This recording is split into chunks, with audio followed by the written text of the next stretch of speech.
Hello, everyone. Welcome to the Wills, Women, and Wealth podcast.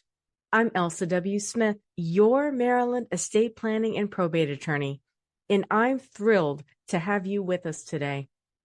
We're here to empower women who value their health, wealth, and the legacies they're creating. This podcast delves into a diverse range of subjects encompassing finance, law, mental and physical health, and beyond. Our commitment is to furnish you with invaluable insights, engaging expert interviews, and enlightening episodes that address your questions on wills, estate planning, and probate matters. Remember, this is your community, and we want to hear from you. Engage with us, ask questions, suggest topics. Let's build a dialogue.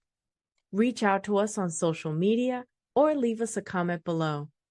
Your input fuels the conversations we have. You can find all of our episodes on YouTube, Spotify, and Apple Podcasts. Be sure to subscribe and stay tuned for our upcoming content. We appreciate your support, and if you enjoy the podcast, please consider leaving us a 5-star review. Your review helps amplify our reach and brings our content to more listeners. And now, on with the podcast. Today's topic is identifying and avoiding conflicts of interest when the personal representative is a beneficiary. Our roadmap for this solo podcast begins by answering the question of whether a personal representative can be a beneficiary. Next, we'll review the responsibilities of a personal representative. And lastly, we'll delve into conflicts of interest that can arise for personal representatives or for a personal representative when she is also a beneficiary. So let's begin. First, can a personal representative also be a beneficiary? Well, the answer is yes. A personal representative can also be a beneficiary in a will. In fact, it's not uncommon for individuals to appoint a family member, friend, or someone else they trust as both the personal representative of their estate and as a beneficiary to receive assets or property. However, this dual role can potentially lead to conflicts of interest. And it's important to manage such situations carefully to ensure a fair and transparent administration of the estate. Now, let me explain what the role of a personal representative is. In a nutshell, the role of a personal representative involves managing the estate of a deceased person according to their wishes as outlined in their will. Now, 8 key responsibilities of a personal representative include 1.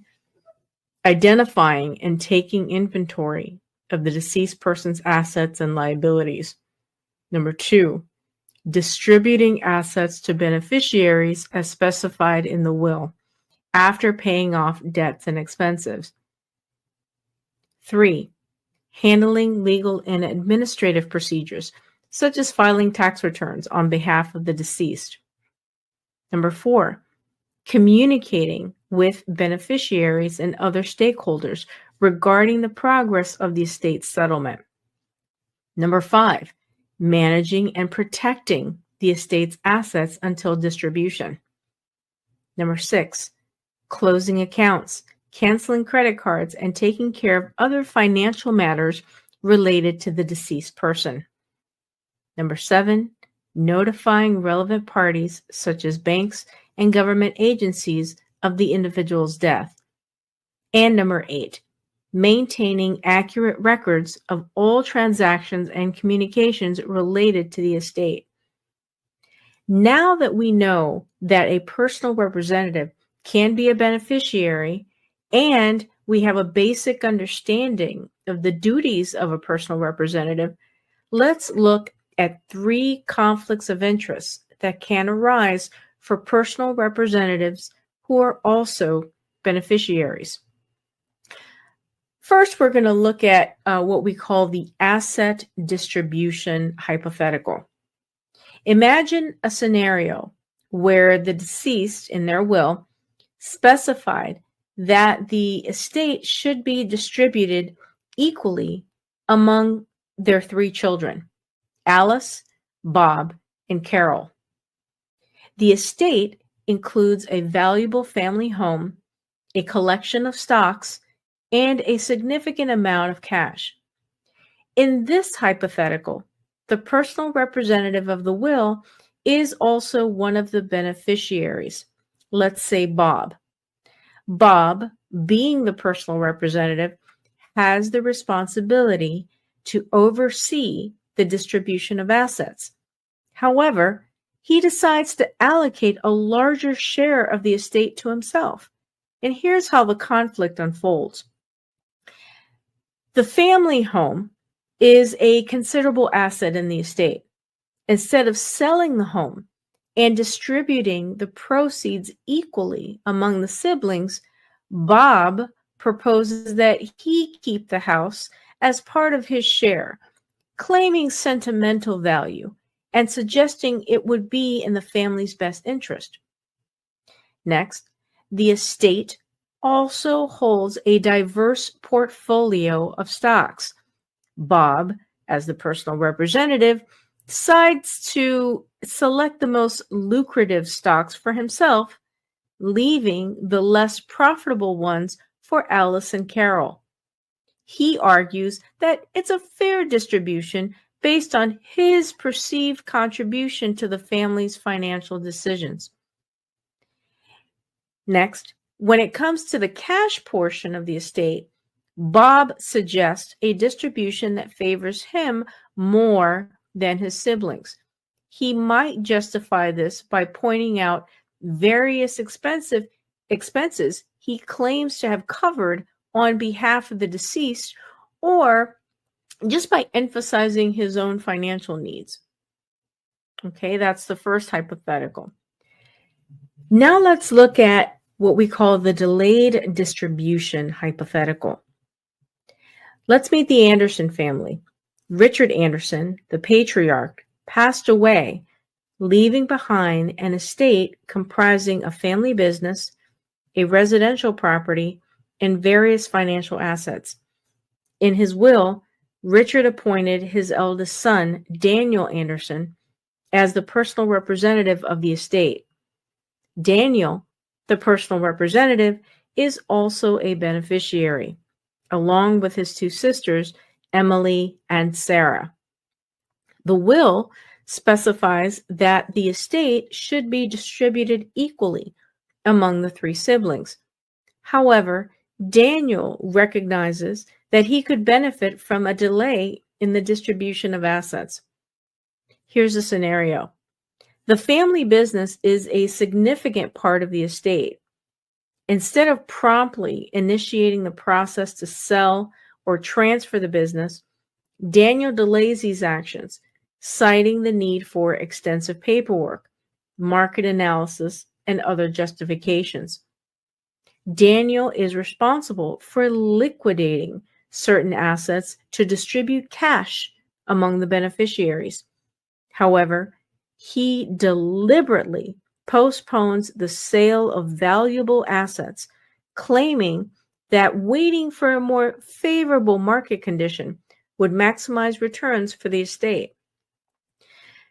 During the delay, the estate holds significant funds in various accounts. Daniel, as the personal representative, is in control of these funds. The longer the assets are held without distribution, the more interest and other financial benefits accrue, potentially benefiting Daniel and the estate while disadvantaging his sisters. While the estate is in limbo, Emily and Sarah, the other beneficiaries, may experience financial strain, as they were expecting a timely distribution of their inheritance. The delay may also impact their ability to make certain financial decisions or investments. In this scenario, the conflict of interest arises when the personal representative / beneficiary strategically delays the distribution of assets to capitalize on interest accrual and potentially other financial gains. It emphasizes the importance of timely and transparent estate administration to ensure that beneficiaries receive their inheritance in accordance with the deceased's wishes. In this scenario, the conflict of interest arises as Daniel, who's the personal representative, is not adhering to the deceased's explicit wish for equal distribution among the siblings. Instead, he's attempting to secure a more significant share of the estate for himself, causing a conflict with the fair and equitable distribution outlined in the will. Now, our final hypothetical involves favoritism. Let's meet the Miller family.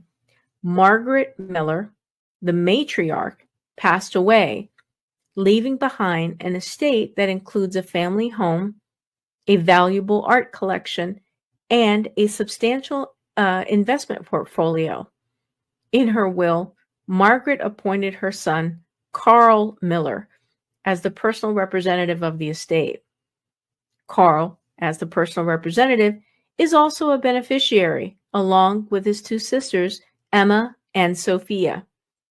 The will states that the estate should be distributed equally among the three siblings. However, Carl sees an opportunity to show favoritism toward his own family. Here's the scenario. Margaret had a renowned art collection with pieces that held sentimental and monetary value. Instead of following the will's directive to distribute the art equally among the siblings, Carl decides to keep the most valuable pieces for himself and his immediate family, claiming a stronger connection to these specific artworks. The family home is another substantial asset. Instead of selling the property and dividing the proceeds equally, Carl proposes to transfer the home exclusively to his name, arguing that it holds sentimental value to him and his family. The estate's investment portfolio consists of diverse assets. Carl, as the personal representative, decides to distribute the more lucrative investments to himself and his family, leaving Emma and Sophia with assets that have lower market value. In this scenario, Emma and Sophia, who are the other beneficiaries, feel the impact of favoritism as they receive a less valuable portion of the estate compared to their brother Carl. The unequal distribution goes against their mother's expressed desire for an equal share among the siblings. This example illustrates how favoritism can play a role in estate administration when the personal representative / beneficiary prioritizes their own interests and preferences over the fair and equitable distribution outlined in the deceased's will. It underscores the importance of impartiality and adherence to the testator's wishes in the execution of an estate. Well, that concludes another episode of the Wills, Women, and Wealth podcast. I hope you found today's discussion both informative and thought-provoking. As your Maryland estate planning and probate attorney, my goal is to empower you with the knowledge and insights needed to navigate the complexities of wills and estate management. We delved into various scenarios today, exploring conflicts of interest that can arise when a personal representative is also a beneficiary. From asset distribution challenges to undervaluation and even the subtle nuances of favoritism, these are real issues that families may face during the probate process. Remember, transparency is key. If you are in the position of both personal representative and beneficiary, it's crucial to uphold the integrity of the process and prioritize the wishes outlined in the will. Seeking professional advice can help you navigate these complexities while ensuring a fair distribution of assets. If you have specific questions or topics you'd like me to cover in future episodes, please feel free to reach out. You can connect with us through our website at elsawsmithlaw.com or on our social media channels at Elsa W. Smith Law. As we wrap up today, I want to leave you with this. Estate planning is not just about numbers and assets. It's about preserving legacies, honoring wishes, and ensuring a smooth transition for your loved ones. Take the time to have those crucial conversations, seek the guidance you need, and let's work together to build a secure future for you and your family. I invite you to schedule a complimentary 15-minute call with a member of our team. The link will be in the show notes. Thank you for joining me on Wills, Women, and Wealth. Until next time, this is Attorney Elsa W. Smith, your Maryland estate planning and probate attorney. Stay informed, stay empowered, and take control of your legacy.